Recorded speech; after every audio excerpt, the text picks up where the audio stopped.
Okay. Am I looking in the camera? Am I centered? Yeah, but now I got to turn my head before you start. Don't start until I turn that head. Oh, but see, now you're looking to see if I turn. Well, I'm ready. Hi, everyone. I'm Christina, and this is the bet. No. Warning, this show may be triggering for anybody experiencing gambling-related harm. Please watch cautiously. We speak from our experiences only. Please seek professional help for a gambling addiction.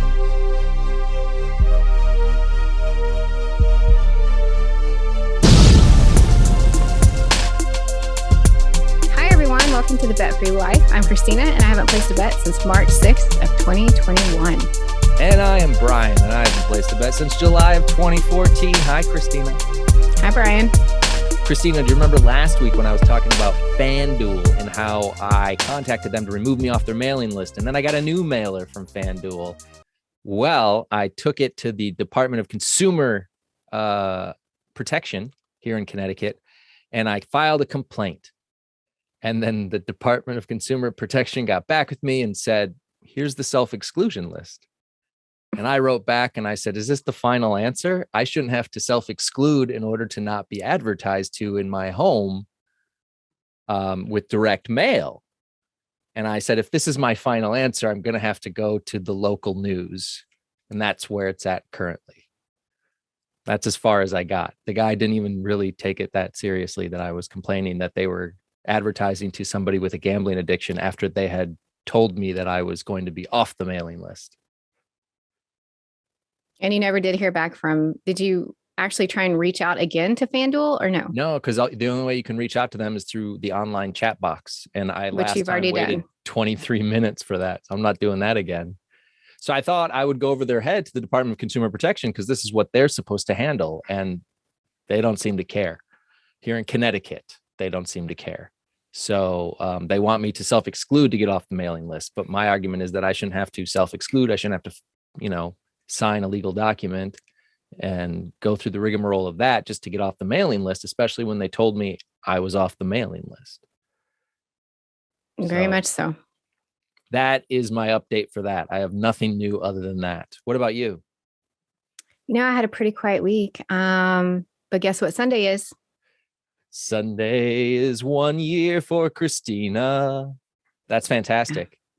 I'm so excited. It's like, I'm going to get there. I don't know what it is about that 1 year mark. Feels good.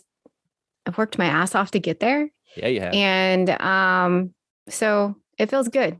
I just keep thinking back to that, kind of that first week of stepping into recovery. You're so broken. You're so just beat up and sad and hurting. And, is everything 100%? No. But what is it? What is it they say in GA? Your recovery doesn't guarantee you a perfect life, right? But it guarantees you life, like regular life, and it gives you the tools to work through those issues. So I'm thankful to be so close. Well, I'm excited for our next show where we're celebrating your 1 year. Yes, with friends. That'll be great. Absolutely. But our show tonight, we have a guest, Christina. We do. He is the executive director of the Kindbridge Research Institute. Dr. Nathan Smith is here to help us understand research. Dr. Smith, thank you so much for doing this. How are you? I'm great, Brian, Christina. Thank you for having me. Would you give us a little bit of your background and how you got into the field of gambling research? Yeah, for sure. So I'm the executive director of the Kindbridge Research Institute. Prior to that, I was a PhD student. I studied psychiatric epidemiology, which, epidemiology is how diseases move through populations. So psychiatric epidemiology is how psychiatric illnesses move through populations and also just exist in populations. So I did that at the University of Florida for 4 years with Dr. Linda Kotler as my mentor. And before that, I was the program officer at the National Center for Responsible Gaming, back when it was the NCRG. Now it's the ICRG. So I've been in the field for coming up on 13, 14 years or so, and worked mostly on the research side. Because I was a program officer, I've worked with most of the folks, most of the researchers in the US, also around the world, and also, either worked with or know pretty much everybody working in the field. So That's 13, 14 years now. So quite a while. Dr. Smith, you have helped me with my podcast several times behind the scenes and messaged me about episodes or what took place in the episode. So you've been a real asset. So we've talked a few times before already. So this time we thought it would be interesting if you could, since we have a video program, that you could walk us through a study and visually show us what we are looking at, what we are talking about. We thought that would be an interesting show topic for people to understand research a little better.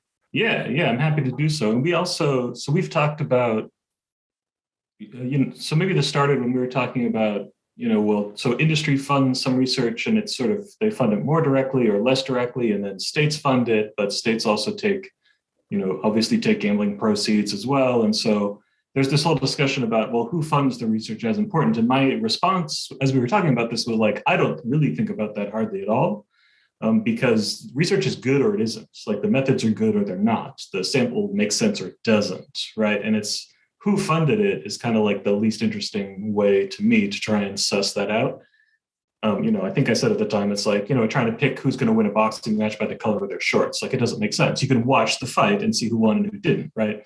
So, which brought us to this conversation about, well, sure, I can do that because I have a PhD in the subject and dedicated my life to it, but not everybody can in the same way. So that, I think that's kind of what brought us to this. So I'm happy to. I can share my screen actually and just.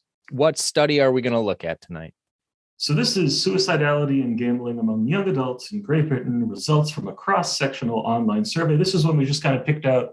I don't know it particularly well. I looked at it this afternoon, but it's suicidality, it's young adults, things that are interesting. So where I start right off the bat is you read the title. All right. So we kind of know where we're headed. Look over to the right. So this is the Lancet Public Health. That's the journal it's in. Lancet's a very good journal. So, the authors, we look at the top. Can you see my mouse as well? Yeah. Oh, cool. So I can point and whatnot. Yeah, you can point and highlight. Heather Wardle and Sally McManus. I've heard of them. I'm not super familiar with their work. They work in the UK. Most of the stuff we do is in the States, so I don't know their work all that well. And it's also England and Wales, so that'll be interesting.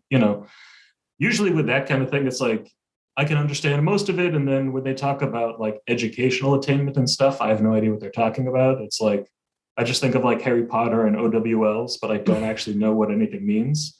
So like when we do that one, I'm always like, all right, well, I've got to like text somebody from the UK and figure out what they're talking about. But in general, it's pretty translatable. So here's the thing that's interesting, right? So it's Heather and Sally, and it's, Dr. Wardle is a well-known researcher in the UK. I don't know her personally, but it doesn't really matter, right? Because it's not about the person. It's not about the Lancet Public Health. It's a very good journal. It doesn't really matter. It's not about the journal, right? It's about the quality of the work. What did they actually do? So even though it's a well-known researcher in a good journal, and the university, let's see, Dr. Wardle's at University of Glasgow, Scotland, right? So sounds like a good university. I don't know it very well. And then some work at London School of Hygiene and Tropical Medicine, very well-known school, and University of London. So these are excellent schools, nice background, good journal. Great, doesn't matter, right? It's about the work ultimately, but interesting place to start. Also, if you're interested, you can look at funding. So that's right here. Funding is the Wellcome Trust. I have no idea what that is. I usually look at funding just because I am a research funder myself. So I'm interested in who else is out there funding. And you can look it up and Google it yourself.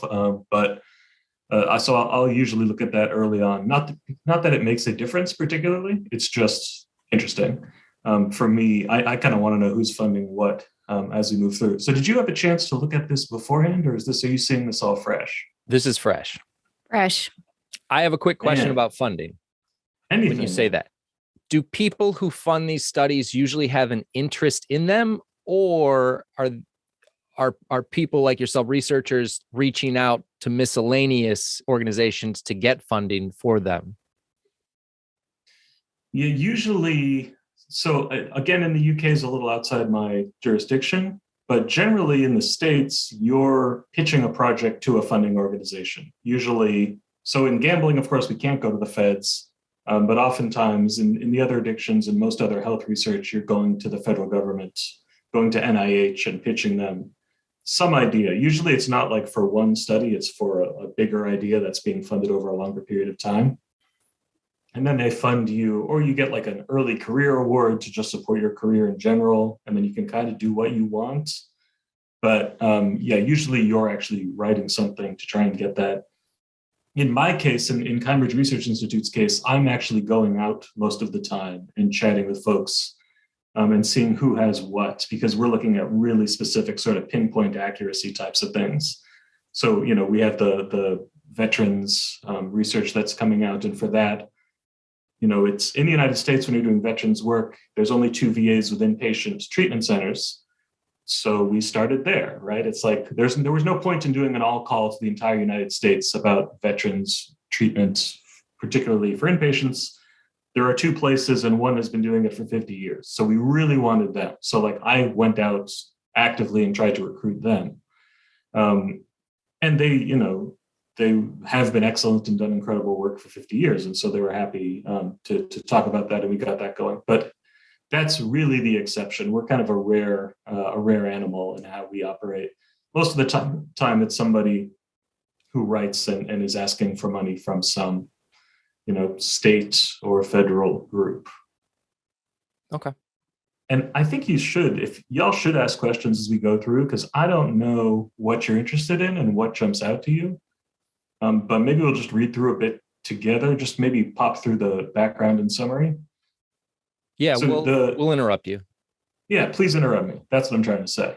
Okay, can I ask something real quick though? Yeah. Okay, for those who are watching, and you said, well, you can't go federal. Like, can you explain, like, there's not a lot of funding federally, correct, for gambling harm? Yeah, there's almost none, like borderline zero. Like sometimes they accidentally fund somebody, but it's usually so I think John Kelly, who's a great researcher in Boston here, I think he's at MGH, has some money. I think he has some gambling money now, but it was like he was doing a brain study that just happened to have gambling included. I'd have to look back at it, but it's something like that's how it usually happens, where it's like you're doing some other thing that they're interested in that happens to, like, the word gambling slips through and like nobody steps on it. But most of the time, like, if you can't just go to NIH and get money for gambling right now today. So you can't go to NIDA, which is the National Institute on Drug Abuse, who funds most of that work. They have like $800 million a year. Can't go to them, they're not going to fund it. Can't go to NIAAA, which are the folks that are similar but do alcohol research. They've got whatever, maybe 400 to 500 million a year. So you can't go to them either, they're not going to fund it. So the huge pots of money for addiction research in America are not available for gambling disorders. So we end up with what we can find. So some states and some small nonprofits, some small foundations, and then like the Cambridge Research Institute, we fund research. But, you know, we don't have $400 million. I wish we did. I would have a much bigger office, but we don't. You know, we have what we have. And so yeah, unfortunately, and actually in the UK, they do have a lot more money for that. I don't know how exactly it works, but it starts at a federal place and then comes down into research. But they have a bigger pot of money coming from federal sources than we do. So maybe this, I mean, I have no idea. I don't know the landscape over there very well at all. So I have no idea what Wellcome Trust is. Sounds German, right? Like with the double LCOME, I have no idea. But could be federal, could be state. I don't know if they have states, could be whatever they have.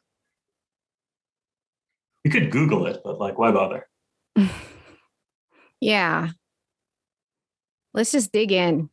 Yeah. Did I answer that? You did. Thank you.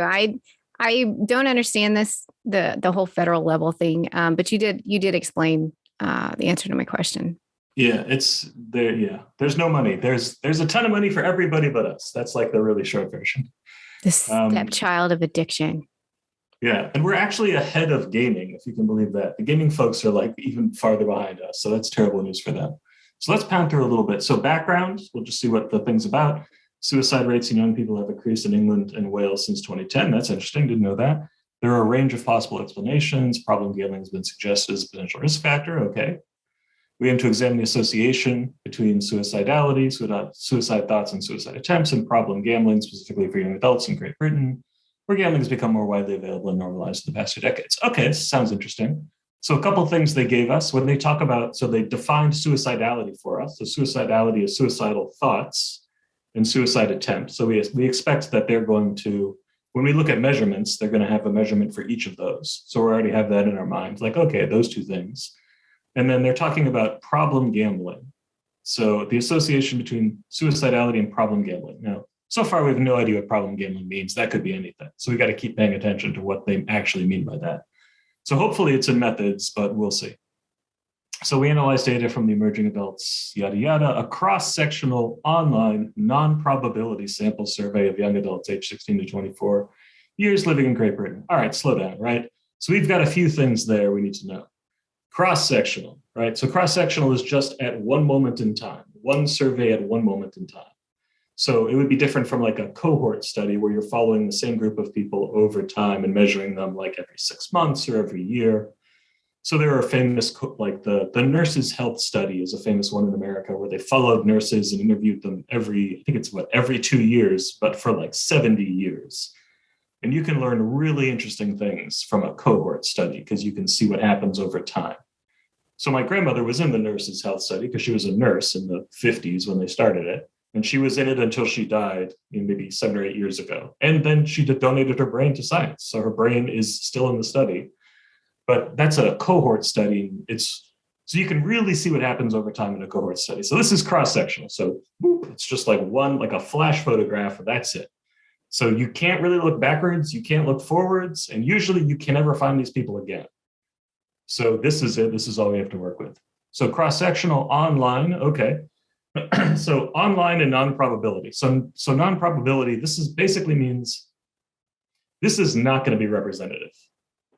So representative is like you can take it and say that it represents a larger population, right?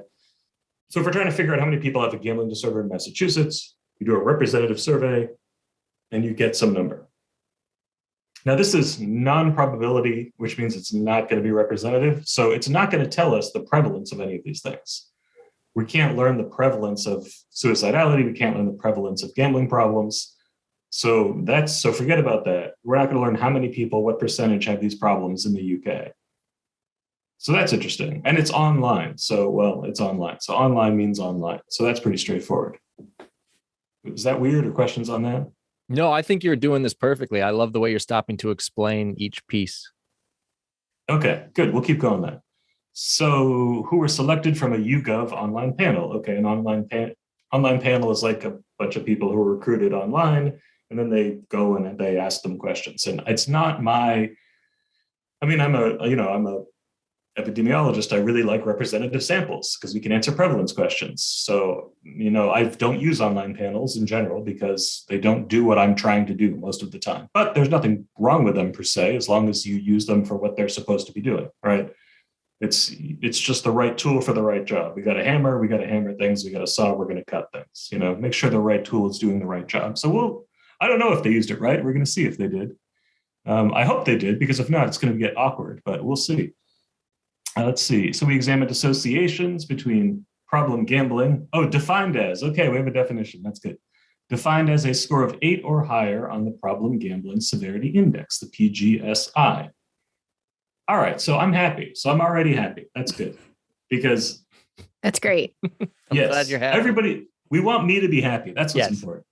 So when you use the PGSI, which was created by Harold Wynn and colleagues up in Canada, I really get frustrated when people take an instrument and use it like incorrectly by like changing the number, because that's bad and it's not how you do science. It's like the tool is supposed to be used the way it's supposed to be used. It's like a foot has 12 inches. You can't be like, well, in my foot, it has 7.5 inches. So we're building a house with my tool that's 7.5 inches. It's like, well, that doesn't make any sense. Like a foot is a foot. If your foot has 7.5 inches and mine has 12, the refrigerator is not going to fit into the hole because it doesn't work. All right, so a foot is a foot in this study. That's really good. So they used 8 as the cutoff, and that's what they should use. 8 or more is a problem gambler according to the PGSI. PGSI is a great scale, by the way. So this is not DSM. DSM is the one that we use in the States. It's psychiatric. It's a high level of severity.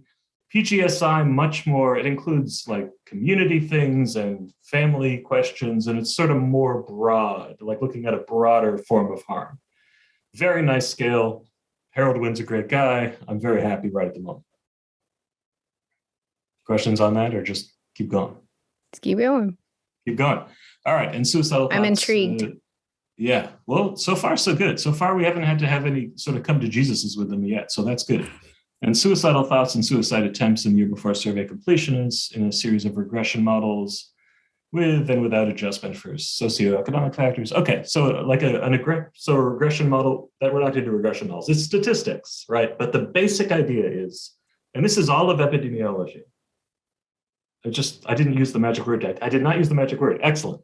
So this is all of epidemiology. So there's an exposure and there's an outcome and there's a relationship between these two things. And that's where the statistics usually comes in. We're trying to figure out the relationship between these two things. So a regression model is just one of the ways of looking at the relationship between these two things. So in this case, the outcome is suicidality, right? The exposure is problem gambling. And so what we're trying to do is we're trying to see what is the relationship between these things in this group of people. Okay. So adjust with and without adjustment. So we're going to look at that relationship just by itself. And then we're also going to look at that relationship adjusting the model. So including some other things statistically. So we're going to include things like sociodemographics, alcohol use, video gaming, anxiety, loneliness, and impulsivity. Okay, so we're going to add these other things because sometimes there are other things that affect these relationships that you have to know about. So, okay, this seems like a reasonable, so far this seems reasonable. I'm hoping they're just leaving it out, but I would expect to see something about depression. We're talking about suicidality, we're talking about gambling disorder, so I would expect that if you were trying to look at those two bits of the relationship and understand it more fully, you would want to have depression in there, but maybe we'll run into that, hopefully. But I don't know, it's not there. So that makes me a little bit nervous, but let's keep going. Or questions, pause for questions. No, Brian? No, I was just looking at loneliness, thinking loneliness was in there for depression, but. Interesting. I'm trying to follow the women's numbers. Those are. So I was trying to figure out. It looks like they split it by sex, so we're going to get all the women's numbers on their own. So that's cool. Yeah, I like how they did separate that out. That's what I was looking at. It looks like that's where we're headed. So findings, 3,549 eligible participants between June something and August something, 2019. Okay, so pretty short window, but that's fine. 24 of 62 men who had attempted suicide in the past year had survey scores that were indicative of problem gambling. Okay, so that's a little bit complicated, but so 24. So there were 62 men who had attempted suicide, and 24 of them had a score that was indicative of problem gambling. Okay, that's interesting. I don't know, until we see that in a big chart compared to other things, I don't really know what that means, but it's all right, it's a start. And then the other one was what? Compared with 38 of 1,077 men who had not attended. Okay, so again, like it's interesting that they're giving us all the numbers, but until we see it on a chart with actual stats, I don't know what that means exactly. And then so it gives us the numbers for women. It looks like they got a good sample of men and women. 85 who had attempted suicide. All right. Compared with 25. Okay, so all of this is it's fine, but I don't really know what it means until once we see the charts, we'll actually really understand this. So after we look at this, we'll probably go straight to the charts and work through those. So, here we go. The adjusted odds ratio for attempted suicide was 9.0 in men with scores that indicate problem gambling and 4.9 in women. Okay, so an odds ratio. So we're gonna have to talk about what an odds ratio is. Because if we don't understand that, we're gonna have a real problem with the study if we don't understand what an odds ratio is. But let's do that. We'll do that when we get to the chart. Okay. We'll work up to it. It's a little more statsy. So we'll get loose now and we'll kind of work towards that. I feel like I should be taking notes.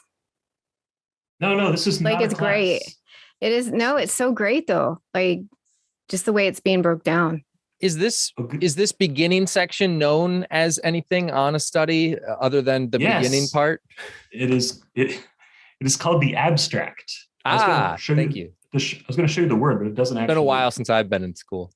There's no word to show you. It doesn't say abstract. Yeah, so this is the part you get for free on every study. So if you just Google a study, you don't always get the whole thing for free, but you pretty much always get the abstract for free. So you can kind of see broad strokes what happened, even if you don't get the whole thing. So that's good. Now, also, if you want the whole thing, drive to your local community college and just download it. That's what I do. I mean, I used to, when I was at the University of Florida, I just downloaded it through my licenses. But now that I'm on my own, I have to drive to Salem State University, which is 20 minutes from here. And I walk into the library like the old guy, and I download my studies, and then I yell at a cloud, and then I go back to my car and go home. Because it's all like 18-year-olds in there, and I feel like I'm 6,000 years old whenever I'm around them. But that's how I do it. And anyone in America, go to your local your public library won't have it, but your local university library will have access to pretty much everything. And if you don't know how to do it, just ask the person at the library. That's literally their job. I appreciate the tip. Or the 18-year-old kids. You could ask the 18, right, but you will feel bad if you do that. So find an older person at the library to ask, and they'll not make you feel bad about yourself. And so you can see here, there's always a contact author on a study. So it puts their email address right there, heather.wardle@glasgow.ac.uk. You can email Heather and be like, "Hi, Dr. Wardle, you don't know me, but I'm interested in gambling disorder. Could you send me your study, please? It looks really interesting." And PIs, researchers get these all the time, and we pretty much always say, "Sure, no problem," boom, and just throw it into the thing and send it out. I've never had somebody not send me a study when I've asked. You can part of being a scientist is wanting people to, we did the work. It took however many dozens of hours or hundreds of hours. We will absolutely spend 15 seconds sending it to you if you want.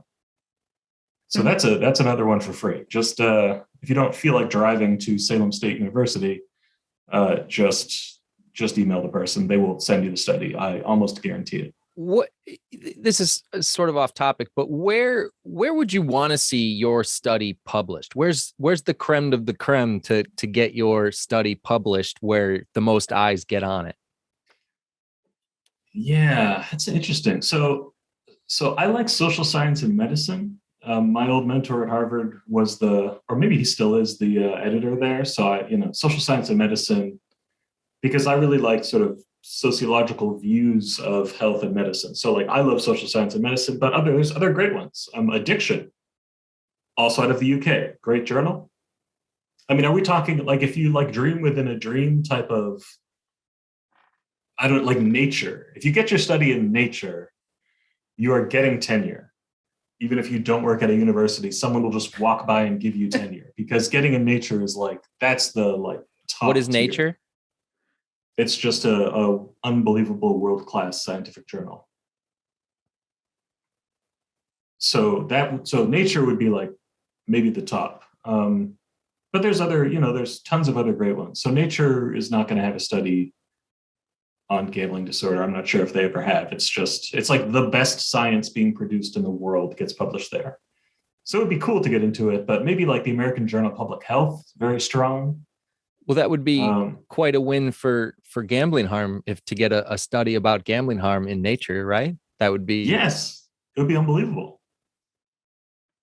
Maybe there has been one. I should Google it, but I don't know. Nah, let's just keep conjecture. Yeah, who knows? If you're interested at home, Google Nature and gambling disorder and see what you find. And then send me an email, nathan@kindbridgeinstitute.org. I respond to all emails, and I talk to anybody who wants to talk to me. So please email me if evidence right here.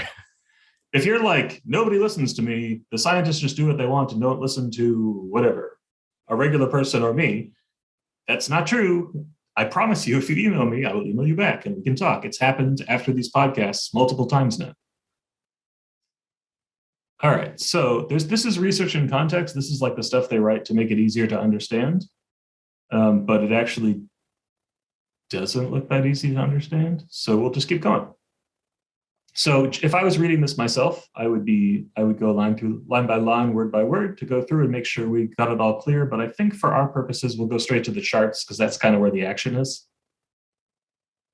So this is all sort of typical stuff. All right. This is where I would get lost, is in that previous section where I'm just reading all this stuff together and I'm like, I don't know what to do with all of this. This is what I mentioned to you before.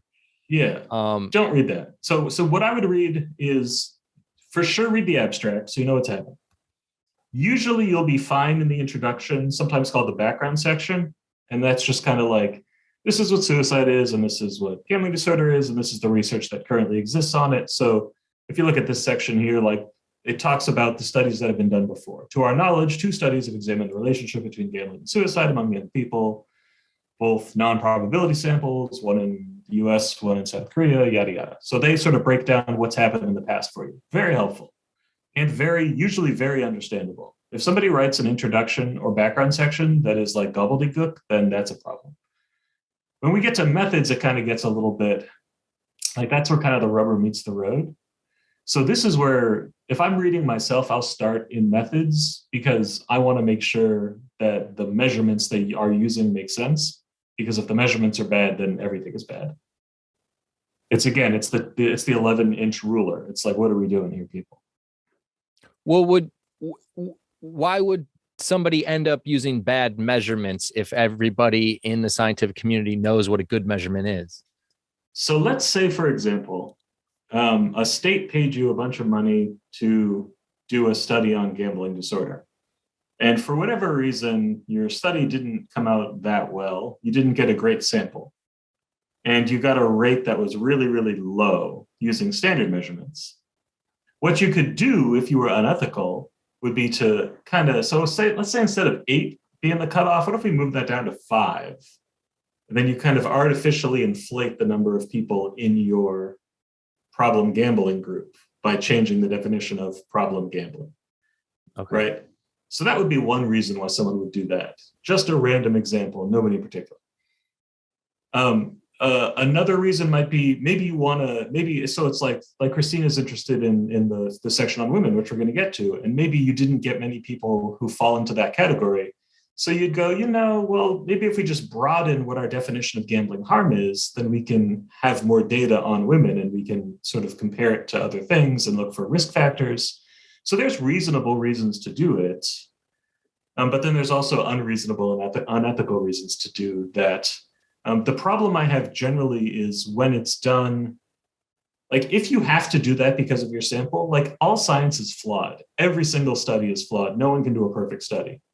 So that doesn't exist. So it's fine if you have something that's flawed. You just have to be honest about it and clear and explain what you were thinking and why you did it that way. So I don't even mind particularly if somebody does it, if they say, hey, we really are interested in looking for these risk factors because we think that's going to help people. So we broadened this definition a little bit to help us. So we had enough people in our sample so we could do like research on these risk factors. I'd be like, well, okay, I can understand that. Like I'm not happy. Like you can see this is my not happy face, but I'm not angry with you because you're being honest and clear and explaining to me why you're doing it or what your thinking is.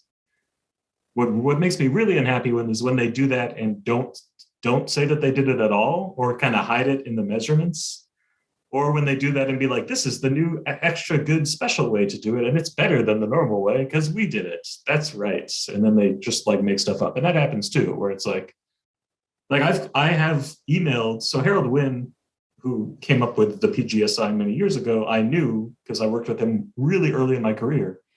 And I have emailed him and been like, Harold, I need an email from you that says, stop touching my instrument, please, so I can send it to these people I'm working with who keep on trying to mess with your thing. And Harold, who actually is on a sheep farm in Alberta, Canada, that's a true story, really interesting guy. And he really likes it when people don't screw with his instrument. He wrote a whole paper about everyone in Australia who was messing with his instrument and like called them out by name. Which like scientists do not do that. Like scientists are very like, oh, it's very good work and it's fine. But Harold was like, no, I'm sick of this. So he actually wrote a paper. He went through all of the ways that his PGSI had been kind of like manipulated in Australia and just took people to task bit by bit. So needless to say, I love Harold. Like, what can you say about someone who would do that?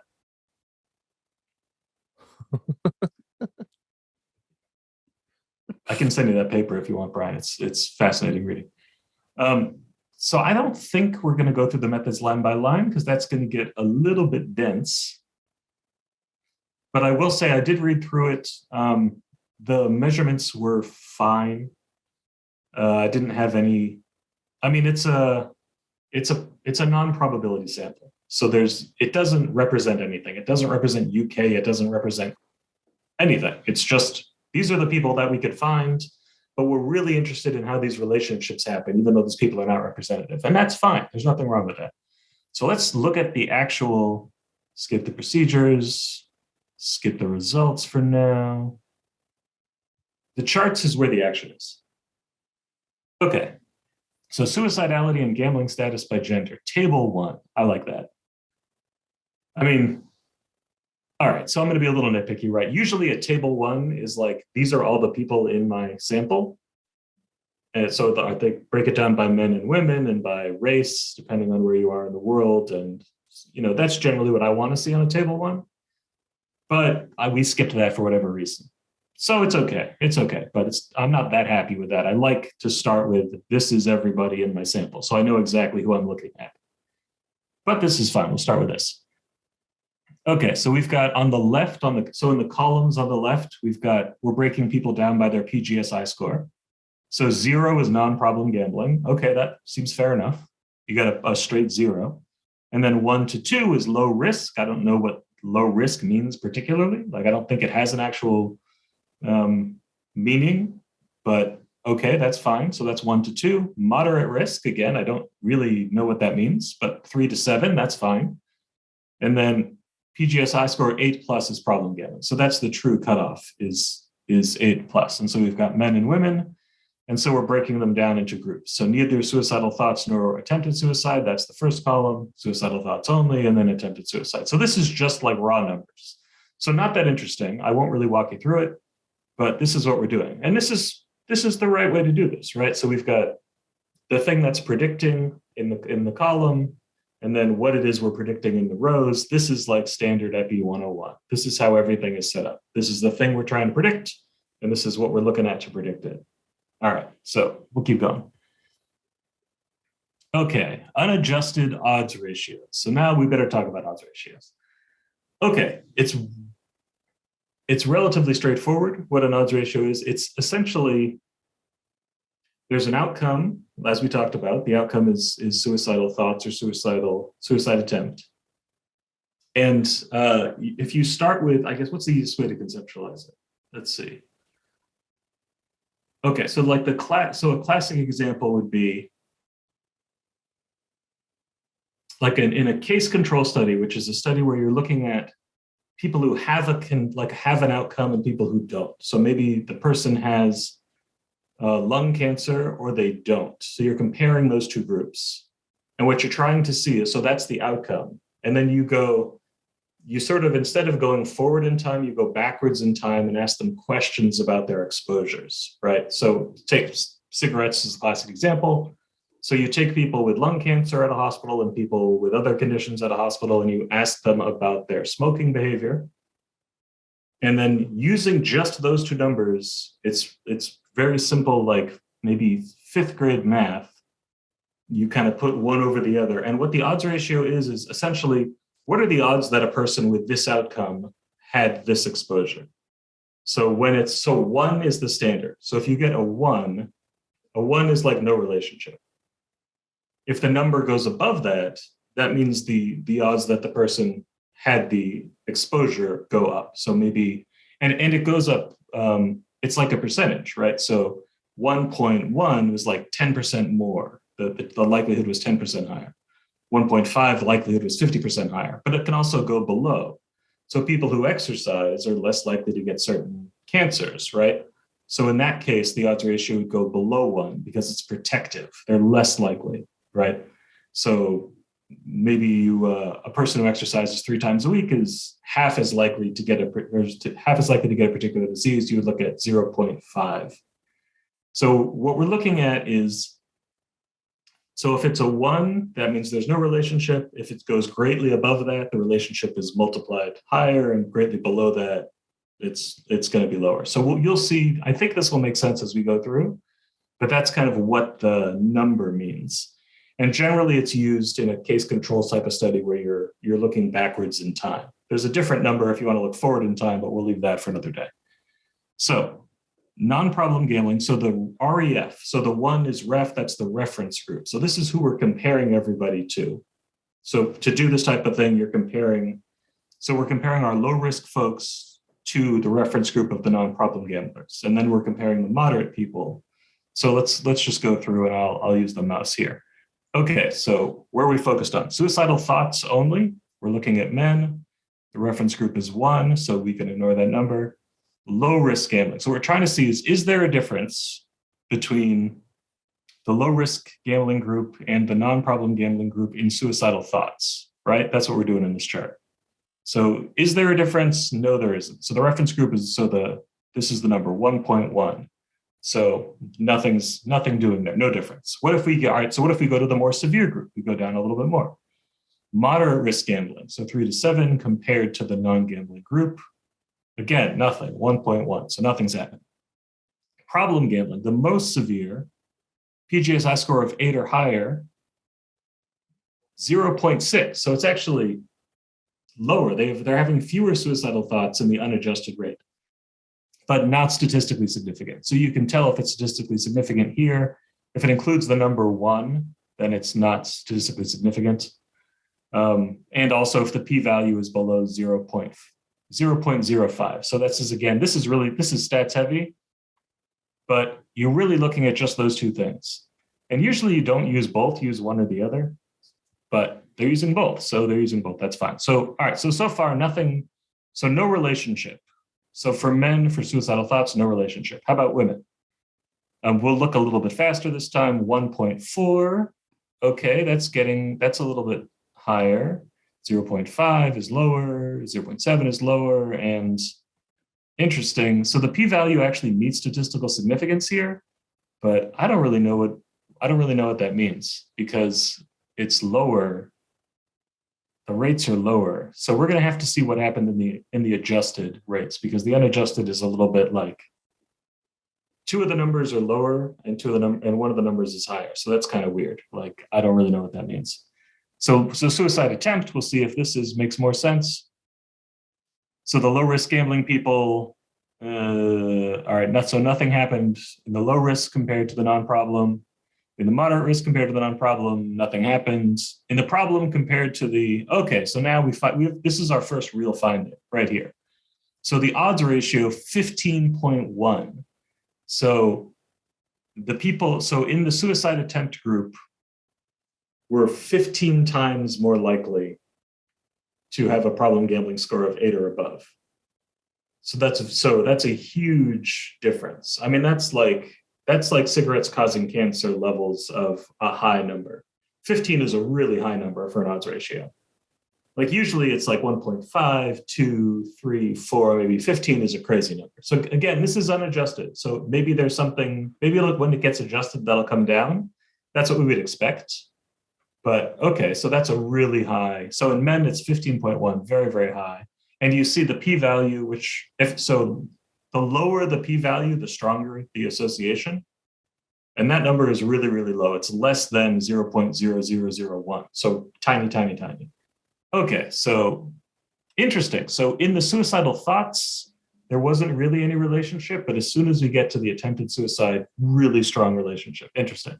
And now let's look in women. 0.5, so nothing there. 2.5, nothing there.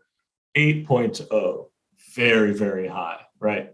So similarly, a very, very strong relationship in the unadjusted model for women, between the highest level of gambling problems and suicide. Okay, maybe we should pause here. How are we doing? Did you die when we were doing the stats? No, I found it out. No, I'm sorry. My cat was being rude. No, I found it absolutely fascinating on the attempted suicide rates. Like, yeah, I lost you for a minute, but then when we hit the numbers that were significant, I was right back with you. Okay, good. Yeah, no, it got a little, it definitely got a little. But I'm glad you went so in depth. All All right, it got shaky there for a second. So, this is life is shaky sometimes. So, okay, so this is the unadjusted model. So just looking at the two things with nothing else included. So the question I have is, what's going to happen when we start to adjust for other things? So we'll have to go see what happens there. And it's interesting that suicidal thoughts, there was no relationship at all, but attempts, the actual action was very, very strong. So that's interesting, right? It is, because it's like, I don't understand how there's not a connection there, or not a bigger or smaller gap there. Like that was one thing that I was kind of like trying to process. Yeah, it's interesting. So if I were alone, I would probably go back and look at the exact wording of the questions. And then I would go and find the paper that created those questions and make sure they were using them properly. Okay. So with the gambling stuff, I know off the top of my head how it's supposed to be done, what the questions should look like, and what the cutoffs are, because that's my job.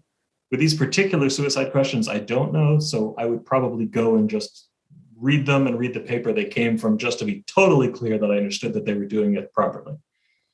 But we're not going to do that for the purposes of this. We're going to keep going. But it would be a good idea, because that is such a sort of odd finding. I would want to understand it as best as possible. Okay, so this is a really big chart. What are we doing here, chart? What the title is at the bottom. Nope, the title is on the next page. The title is, there's the title. All right, that's a little bit that's not that convenient, but okay. Unadjusted odds ratios for attempted suicide in the past year. All right, well, let's see what they are talking about. So we have men and women here. Oh, so we have age. Okay, so the average age, 19.9 or 20.6. That's fine. Ethnicity. So now we're looking at the basically, does ethnicity have an effect on the suicidal outcomes? Now, again, ethnicity is something in the UK that they do differently than we do in the States. So I'm not going to be able to provide much insight on it because I don't understand it. But it looks like they did white, mixed or other, Asian or Black, and missing. And I don't know that. I don't know enough about UK demographics to be able to comment on that. But I can just read the numbers.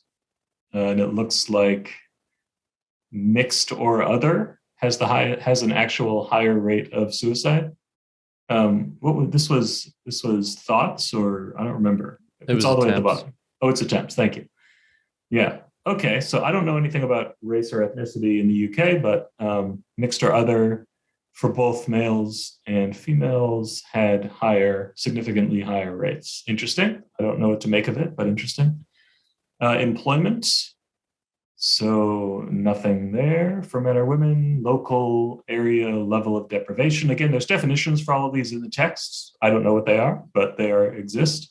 So area deprivation, nothing for women, but for men, the most deprived quintile had quite a high rate there. What? Well, the most deprived quintile? Yes. So quintile is like the 1/5, right? Okay. So one way that you do this is how do you figure out what is deprived and what is not? I don't know what their definition of most deprived is. We could look up what it is. But they just took all of the people and they put them on a scale of deprivedness, whatever it is. And they broke it into fifths, broke it into quintiles. And then they said, you are the most deprived quintile, the 20% that has the lowest score or maybe the highest score on our deprivement scale. Now, I don't know what scale they used. We could look it up. We could figure it all out. That's the great thing about this type of science is given the time, you can learn to the letter what they did for every single thing. And if you have access to the data, you can do it yourself and replicate and make sure they did and you can find the exact same things that they found. So that's the good news about science is if you got the time and the data, we could replicate this exactly. The bad news is you end up with stuff like most deprived quintile on a chart, and we're just what the heck does that mean? I have no idea what that means. No idea. I don't know what deprivation means in this definition. I don't know how they broke up quintiles. I know nothing. But let's keep going. Parents' qualification. Oh no. Degree level or higher. Great. I have no idea what that means. So something to do with parents' education, alcohol use, impulsivity. All right, so you get the idea for this. This is just things being broken down one at a time. We don't have to, unless there's one. Is there one you want to look at? Impulsivity or social media use? Social media use, just Yeah. as. All right, let's skip to that one. So social media use, nothing. And for women, nothing. So nothing and nothing. Video gameplay, I'm interested in that. Nothing. Oh, interesting for women. So for women, 2.1. So twice as much suicide with weekly or more video game playing in the unadjusted model. Interesting. Would not have expected that in women over men. And this chart is just other risk factors. This isn't problem gambling related in this chart. No, but so we have that relationship between gambling and suicide. That's the outcome. And there's going to be adjusted models that adjust for all these things. So right now they're showing us what they're going to adjust for in the final model. Okay. Does that make sense? Yes. So you don't they don't want to include it and not have shown us what it does by itself. Oh, I think you have to do the next section just because those numbers are. The loneliness? Yeah. Okay, perceived loneliness, which is an oxymoron in my definition of loneliness, because loneliness is how you feel, so it has to be perceived.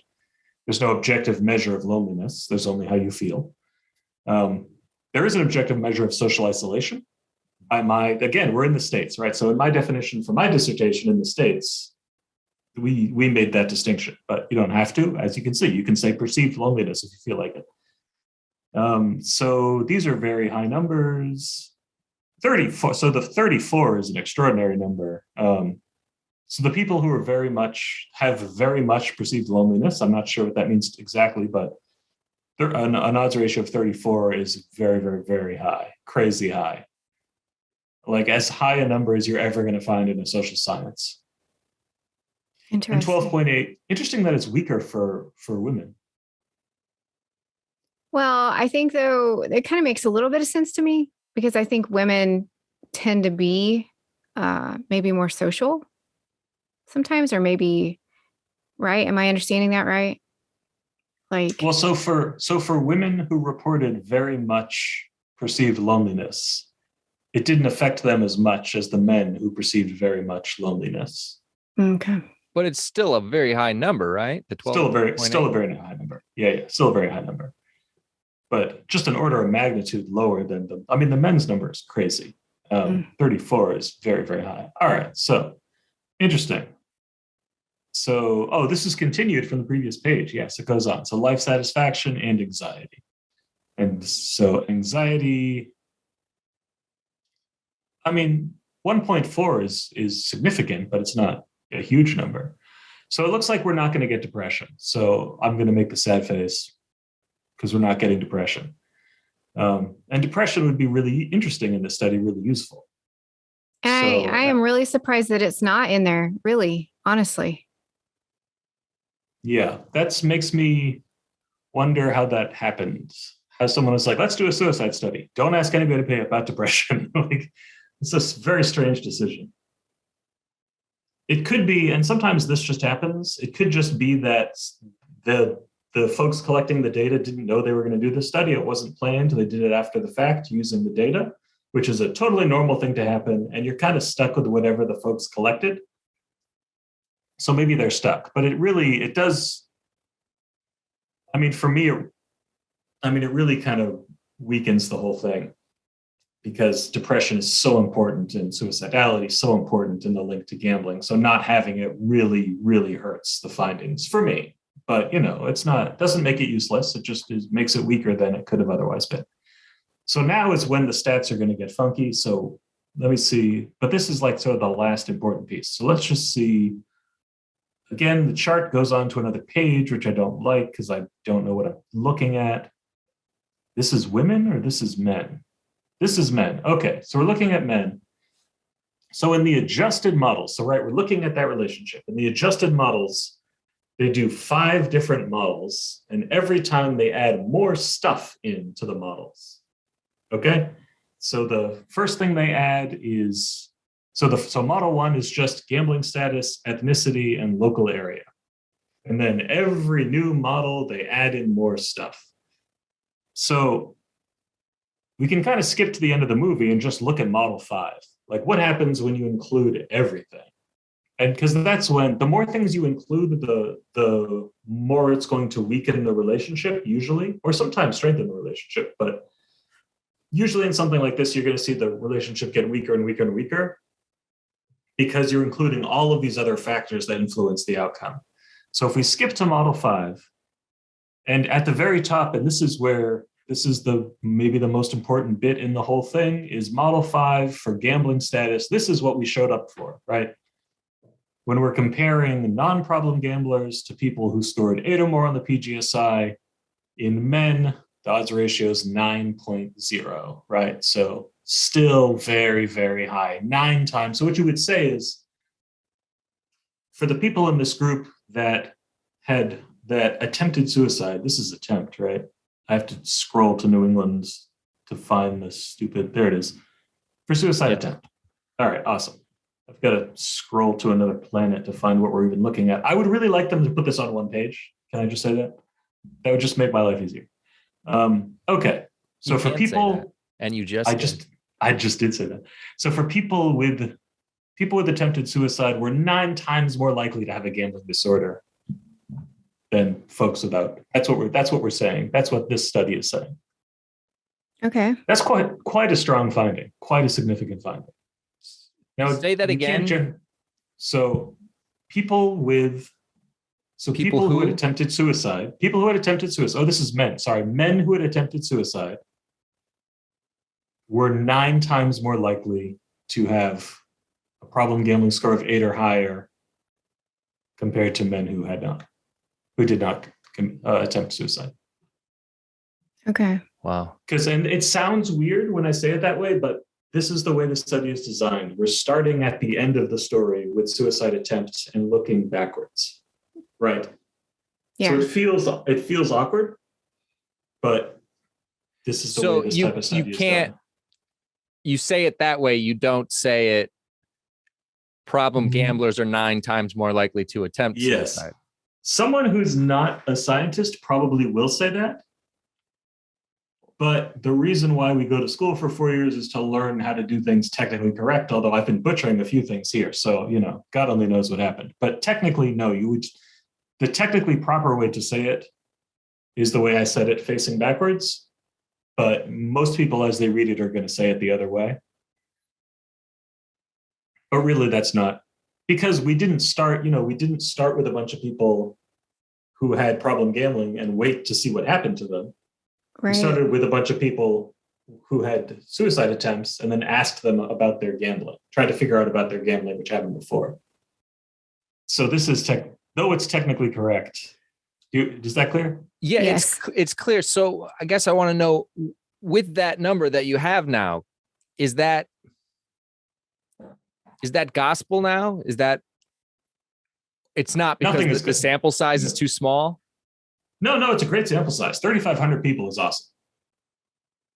So the weaknesses of this study.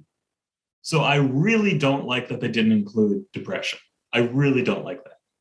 Do you think that would have brought down? Oh, I guess it shouldn't be. Do you think? Because it's science. I think I do. I think that because depression would impact. So it's like if there's something that impacts both sides of the equation, it can really mess up your relationship.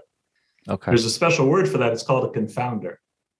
So the classic example is if you look at how much coffee you drink and cancer, people who drink a lot of coffee have way more cancer than people who don't, right? This is the classic example. So the problem with that study is that there's a confounder, cigarette smoking. People who drink a lot of coffee also smoke more cigarettes than people who don't. And cigarettes cause cancer. So it's this third thing that influences So when you have a third thing that influences the relationship, it can completely mess up the truth of that relationship you're trying to find. So my worry would be people who are depressed have more gambling problems, and people who are depressed have more suicide attempts. And that's messing up the relationship. That's what I'm worried about. It doesn't kill the study. I still think it's a really well done. It's got a big sample that controlled for a lot of stuff, including impulsivity, which is interesting, and anxiety. Like, it's really well done, but I'm not, I can't say, I mean, I still think this is probably the best study ever done on this topic. So that's pretty good, right? Can't do much better than the best that's ever done on the topic. But I would be happier if there was depression included in this, because then I could be like, and they included everything. And so there's no more questions about this. And so if it gets replicated a few times, we can be really confident. Okay. But I still feel good about it. It's an excellent study, very large, included a lot of people. I don't like whatever. I don't like using the internet to find people. Like that's not my favorite, but it still is fine. So now you can see the other relationships, nothing too interesting. Ethnicity, fine. So there's, nothing there, nothing there, nothing there. Impulsivity. So people with higher impulsivity scores, more suicide attempts, not a big surprise. We know that relationship exists. Perceived loneliness, again, not a big surprise. The more lonely folks, more suicide attempts, no surprise. Life satisfaction, and then anxiety. Again, but that's a really small. So anxiety, you see it's significant. P-value 0.0003. It's significant, but the actual, how much did it add to the model? Like not 1.2 is not 20% more, which again is bad. You don't want 20% more suicide attempts. We're trying to avoid that. But it just shows you how powerful, 9 times is. So the gambling was what, 9 times 5 was 45 times bigger effect than the anxiety. Mm. Does that make sense? That's just math, right? Yeah. Right. 1.2 is 20% higher. 9 is 9 times higher. And so you do the math on there. It's 45 times higher. Okay, let's look at women. Christina, we'll look at women and then we can take it home, however you want to take it home. Okay, so same thing, top right-hand corner, skip the first 4 models, God bless them for putting it all there. We'll read it later. But right now, problem gambling versus non-problem gambling, or non-problem gambling, 4.9, so about 5. So 5 times higher in women. So the same general pattern is there, but the pattern is stronger in men. 9 compared to 5. 5 is still very strong. Very high rates. So ethnicity, I don't really understand again. Deprivation, forget about it. Alcohol use, nothing. Video game play, nothing. Impulsivity, again, is higher. Loneliness, again, as we would expect, is higher. Life satisfaction, nothing. And then anxiety, no relationship with anxiety for the women in the study. Interesting. Okay. So then you go through. So now we kind of have the big findings. And then they say what they think it means in the discussion. Let's see. Is there a conclusion? So no real conclusion. In conclusion. Oh, yes. No separate section, but they do have in conclusion. So I like to look at limitations because I like to see if people actually understand their own limitations, because usually the best scientists understand their own limitations. But, so it's a non-probability sample. I agree, that's a limitation. Is the word depression in there? That's the question, isn't it? However, the problem gambling prevalence figures. All right, I don't like that, but okay. All right, so there's more suicide in the sample than you would expect, but we know it's not a representative sample, so that's not a surprise. I don't see the word depression. Okay. Okay, here we go. Although controls for personal well-being, impulsivity, and alcohol consumption were included in the model, along with the broader online behaviors, a wider, more in-depth range of covariates were not included, which might have affected our results. Yeah, you didn't include depression. Put the word depression in there, please. Okay. No, it's fine. Like they're saying what I'm saying, but they're not being as clear about it as I would prefer, which is just to say, and tell us why. They're kind of beating around the bush a little bit, which I don't love in science writing, because it should be really, really, really clear what you're doing at all times. But I think what they're saying is depression wasn't included in those questions, so they couldn't do it. But I'm not sure about that because they didn't really tell us as clearly as I would like. But again, I'm a stickler, right? No question about that. And then we see in conclusion, blah, blah, blah. Problem gambling could be a substantial risk factor for suicide attempts among both young men and young women, though the association might be explained by a common ideology. Okay, fine. All right, so not that exciting conclusion. Okay, so the conclusion actually is not, I think the most interesting bit is the chart, right? The chart just shows us the number. 9 times higher for men, 5 times higher for women. That's really the takeaway from this thing. And for the love of God, include depression in your suicide study next time, please. And other than that, like, I'm pretty happy with this. Is that, and then I guess, like, to not include it, is that just not a, was it unavailable? Did it not come to mind to ask about? I mean, because it was up to them to ask the question, right? So they took the data from a survey that it looks like somebody else funded, the Emerging Adults Gambling Study. Oh, now, so why, it wasn't up to the researchers on this. It was up to whoever did the data right. the first time. Now, why would you not ask emerging adults about their depression when you're asking about their gambling? Like, when you ask them about their impulsivity and their video game playing and their, like, all these things and anxiety, and you're like, and you just left out, I mean, that's just bad design. I mean, so these researchers took people doing the, yeah, I don't think it's their fault. Data and use that to do the study. And so therefore they weren't the ones, they just did with what they had. Yeah, it's probably not their fault. And that's how a lot of studies are. Because again, we don't have a ton of money to run out and do our own data collection, which is wicked expensive. I mean, 3,500 kids to do a long survey, if it's $10 a pop. I mean, so 35K. So, I mean, we're starting at 35K. Whereas, or whatever they're doing in the UK for that, I don't know exactly. But whereas if you're just using the secondary data, you're starting at $0. You can just do the analysis yourself if they let you use the data. And so you can basically do it for free. And that's how we do a lot of stuff in gambling, because we don't, we're not swimming in money. We're just not. And that's because it costs money to go out and find the people to survey for the study. It just costs money to do. Logistically, it costs money to do that. And that's why studies are so expensive. There's person time. Like, you have to recruit people. You have to pay people. You have to re-recruit them if they don't answer your recruiting calls. So for something like this, where there's an online panel, it's probably cheaper. It might be like $5 a person or something, £5 a person. And then but you also have to pay the person for their time. So maybe it's £5 to the person and £10, or £10 to the person and £5 to recruit them, $15 a person times 3,500 people is what, 50 or 60K right off the bat. Whereas if you just happen to know the people who did this study and you can get access to their data to do what you want to do, you can do it for pretty close to free.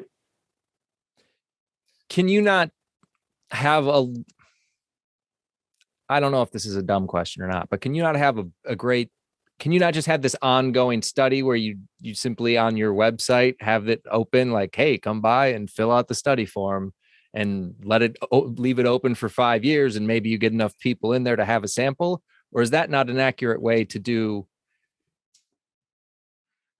I mean, that's not so that's not really a methodology per se. Like, I mean, if you break them down by demographics after they've all filled it out. Yeah. So you're never, I guess, given that you don't want a representative sample, there's all kinds of ways you can sample if it's not going to be representative. This is actually pretty cheap and pretty efficient, like $5 a person, give or take. That's what I've heard in the States for some of these. $5 a person is not that bad. And it's like they did it in a small amount of time, because you don't want to do it over the course of too much time, because then things are changing. So, like, if you're going to do like a snapshot study, then doing it in a smaller amount of time is better. So you don't really want to do a snapshot over 5 years, because, how much does the gambling landscape change in that 5 years? The people who do it 5 years after the beginning aren't going to be comparable. So I don't really have a problem with it. It's a real bummer that they didn't have, and I don't know how that could have possibly happened. Like, whoever designed this, how did that happen? Like, it's okay. Like, we still love you. We forgive you. Go on with your life. Like, you're doing great work. We appreciate it. But next time, just include depression, right? Just think like, what do we really need? And that's like funny things about what being a scientist is like. It's like sometimes it's all of us sitting at a table going, have we left out anything obvious and dumb that we're going to like kick ourselves for in 6 weeks when we're done collecting data? And we'll just literally like 20 people around a conference table, like, okay, what have we missed? And we, this might go on for hours, and you might have this meeting 5 times before you go into the field. Because once you go into the field, you can't fix it. It's not fixable. It's got to be right before you leave. So there's a lot of time just sitting in a room being like, what are we missing here, team? Like, what is going on? I have one more question for you if you have time. I know it's later than we told you you'd be here. My baby's asleep, man, so we can go as long as you want to go. Christina, did you have any questions you wanted to ask prior to me asking this one? The only thing I just wanted to say about, this study and like leaving out the depression, it's like anytime you're dealing with any type of mental health disorder, right? That's like the very first thing that comes to mind. Like, and so for it to be any type of mental health disorder, right? So it is just extremely surprising that is the one thing out of all of these that got missed. Like, yeah, sorry. Just processing that still. Just thought I'd input. No. Yeah, and the good thing about science is we can text Dr. Wardle, who I don't know, but I can hit her up on Twitter. I follow her and be like, hey, we talked for like 20 minutes about why you didn't have depression in your study. Can you like comment on that? And then we can tag like what she says, because like generally, I mean, some scientists are not. Generally, scientists are cool, and this is their job and they're doing the best they can. And she probably has a very simple answer. Like, I got this data for free and we didn't have that in there. And so we did the best we could. And that's a totally reasonable answer, but it's annoying because it's so good on so many levels that to miss something that big is frustrating. But I digress. It's really good. It's excellent work. It's got a ton of people, like they did everything. I don't have any complaints about the vast majority of it, which is weird for me because I always have complaints. But it's really excellent except for this one thing. Going off of what Christina said about federal funding,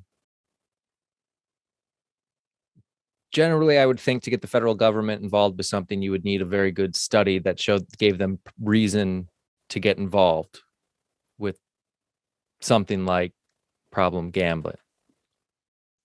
What does that study look like? What is the perfect gambling harm study that needs to be done? Great question. What is the perfect gambling harm study that needs to be done? It's interesting. So I don't think that they're not studying it because I don't think it's because they're waiting to be convinced. I think it's very simply that the folks at the top just don't care about gambling. They see it outside of so like at NIDA, they do drugs, right? And so it's just simply gambling is not a drug. I work at the National Institute on Drug Abuse. Gambling's not a drug. It's not covered by me. And then the alcohol folks say the same thing. And there's no behavioral group. Could those folks take on gambling if they wanted to? I mean, do they create the way NIH works? So I have to.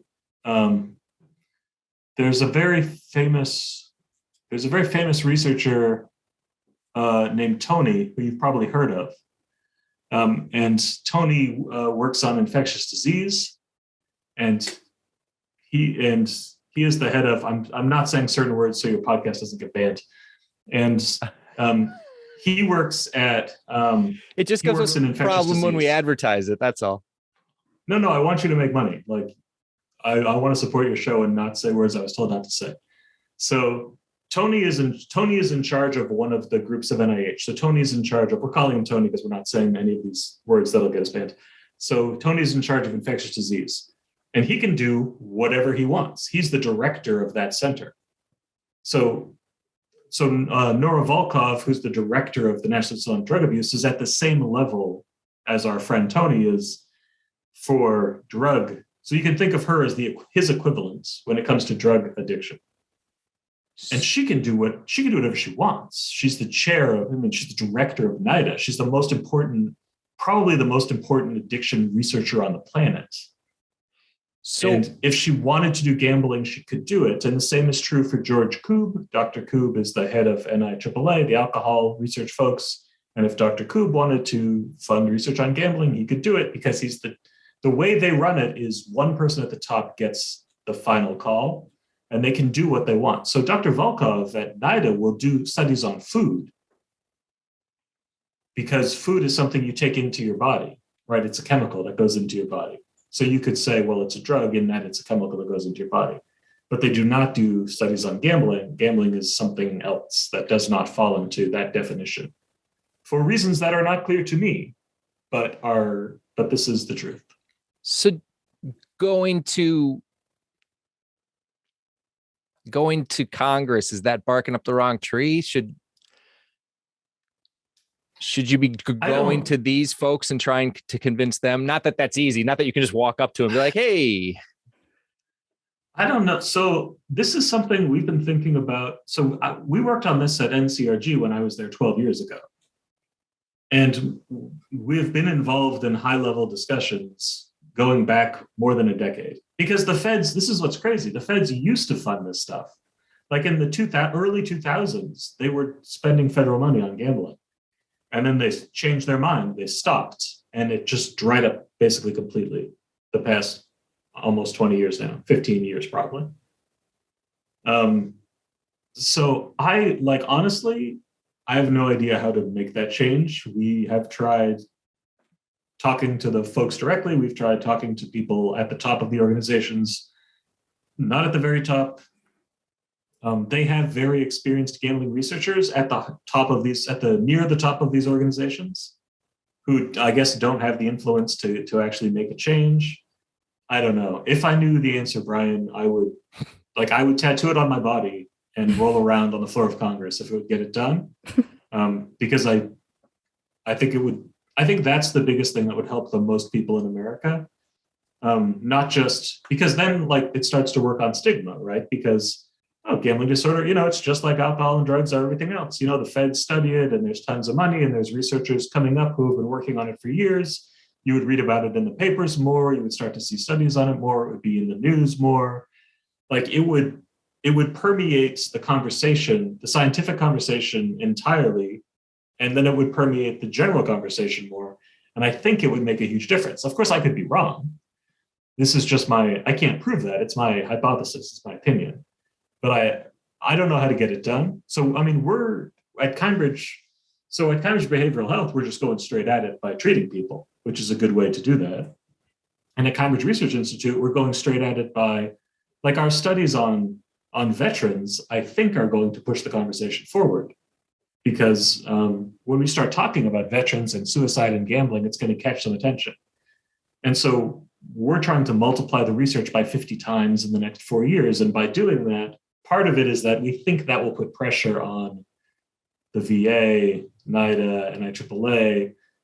But that's all, I'm doing everything I know how to do. Keith White and what they do I'm sure they think about that at the National Council.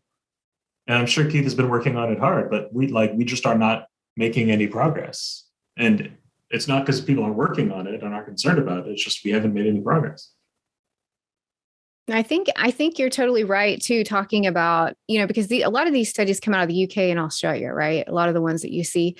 And over there, it's huge in the media right now. They're getting women in front of cameras talking about this addiction. It's a lot more normalized over there. I'm not saying there's not stigma still over there, but it's definitely part of the conversation. And you can see that there's funding for these types of surveys and things like that. So I think you're very right when you talk about it like that. I think your hypothesis is very much correct. I'm hoping we're all going to get to find out because we're going to start funding it at some point. Like, I'm hoping in my lifetime that happens. That's like I why hope so I go to the too. gym. Yeah, I'm going to the gym so I can live long enough to see my son go to college and so I can live long enough to see the feds fund gambling research. If they Excellent. don't fund it in your lifetime, I hate to see what society is going to look like by then, because be a lot of people there'll be more people on our side who have been harmed by gambling than on the side of the entertainment gambler at that point, if we're waiting that long. I mean, I want to see Cambridge behavioral health grow, of course, but I do not want it to grow because we're not funding any research and helping anyone and doing any prevention. Like, that's not, that's not what we want. We just want to help people with problems the best we can over there. And hopefully, I think that the science will help, and hopefully we get there. But I appreciate us having this conversation because it's, I don't know, it's like I never get the chance to just sit across from people and talk about this stuff in this much detail. And so it's exciting to be like, oh, like they didn't like boo me in the middle of the stats, or like nobody got up and left. So that's like, No, you don't know. that was so Fascinating. to be able to be taken through the study and show us what these numbers, because I've glanced at other studies and I've seen those numbers that you told me what they mean, and I just went, I don't know what these are. What do they say in the conclusion? That, I mean, I would go to the conclusion, read the last paragraph, and be like, I still am confused, but okay. And then the Division on Addiction put out those 1-page splashers, and I commented on those to someone there, and I said, these are wonderful. And then I got the division on the podcast because they like that I like the splashers, and they came on to talk about screening day. But I mean, the splashers were really helpful, but going through a whole study with you, the way you took us through it, and I just thought it was wonderful, Nate. So thank you so much for doing that, because it was extremely helpful to me that now I can look at another study and then have your voice in my head telling me what these parts mean. Yeah, totally. And if you're in one and you're like, shoot, I'm lost now, we could do that one, or we could do a 2-person podcast where you just call me and we can like talk about it, because I'm one of the things that I think is really stopping us from huge progress is the division between lived experience folks and scientists. It's really holding us back because it's harder to get on the same page. So we look sort of chaotic when we're talking to Congress, or like the scientists will say something, the lived experience people say something else to the same like politician or important person. And it's just like, it weakens all of us. It makes all of us less able to accomplish the goal, which is dumb because we have the same goal of helping people and improving people's lives. So I appreciate this a lot. Well, we 3 have a good relationship now. So there you go. Yeah, that's a total start. besties. We'll just keep getting more of us in the room together. Until we solve problem gambling. Yeah. Well, if we can we go bowling first? We can go bowling as a team building exercise to solve problem gambling. I'd be into that for sure. Oh, when y'all are in Boston, we should go bowling. That'd be fun. We will be there for the National Council's annual conference. Christine and I will be there, and we're going to try to do a few of these episodes there. So we'll be in the same room this summer. Yeah. Can I warn people one thing? So don't go on the whale watch out of Boston. Do not go on the whale watch out of Boston. All of the folks there, because you will get super seasick because it's so far away from the whales. If you want to go on the whale watch, which is fine, get on the train and go to Gloucester, which is like 45 minutes, and then take the whale watch out of Gloucester, and you will be much happier, and it'll save you time and money. That's my Boston. If I can have a Boston moment with Nate, here's a tip: whale watch out of Gloucester. Thank you so much for that tip. That's it for this episode of Traveling with Nate. I know that's gonna get cut out, but it is a good note for people. Oh, no, he'll leave it in. Or maybe I'll just leave it at the very end. But thank you so much, Dr. Smith, for joining us on this episode of the Bet Free Life. Really appreciate your insight into this and walking us through it. That was really cool. We've never done anything like that on this show, so thank you. Yeah, absolutely. Anytime. Happy to be invited on.